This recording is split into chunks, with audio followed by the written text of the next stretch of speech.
ulit ngayon kasi pupunta tayo kami sa Batangas. Ayan ang ating mga kasama. Yung mga kasama natin sa simbahan. Ayan si Ate Naomi. Ayan si Ate Naomi at ang kanyang anak. At yung si Kagawad Abilina. Natutulog siya. Ayan ang ating mga kasama nasa pasukan naman. So ayan at nasa Pampanga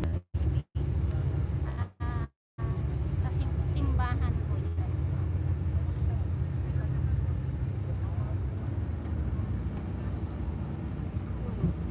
Ayun. So magla-live lang tayo mga 15 minutes lang po.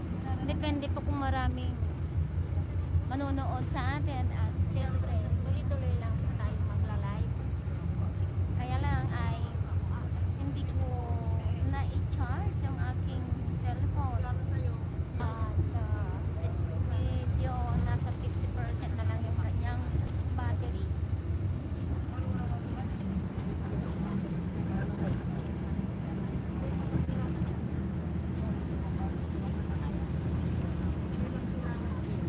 Pero parang tomgots na ako ha, promising.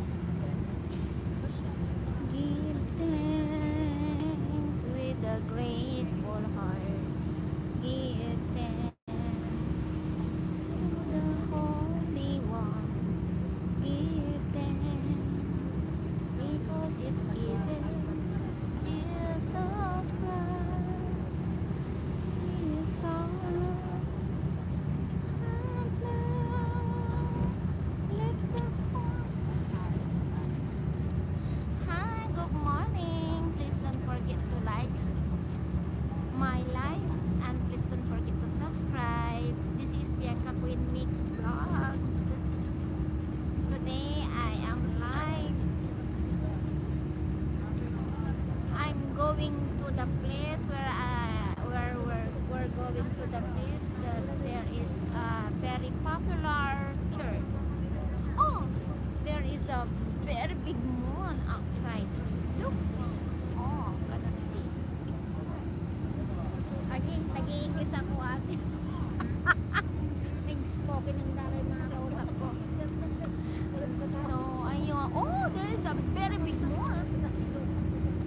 Cannot see. So, thank you for watching. Big shout out sa 7 million viewers.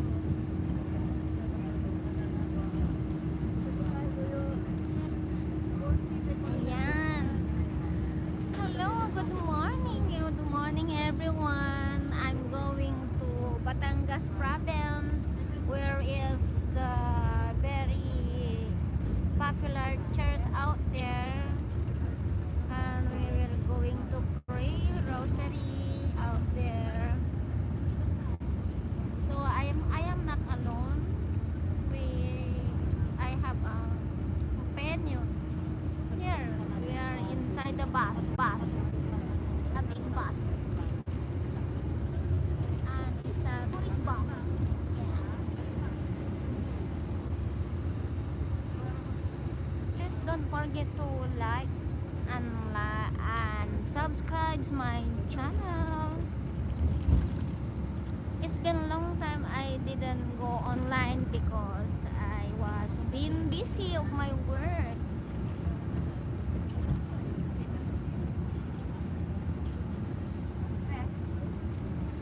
So how is everyone guys?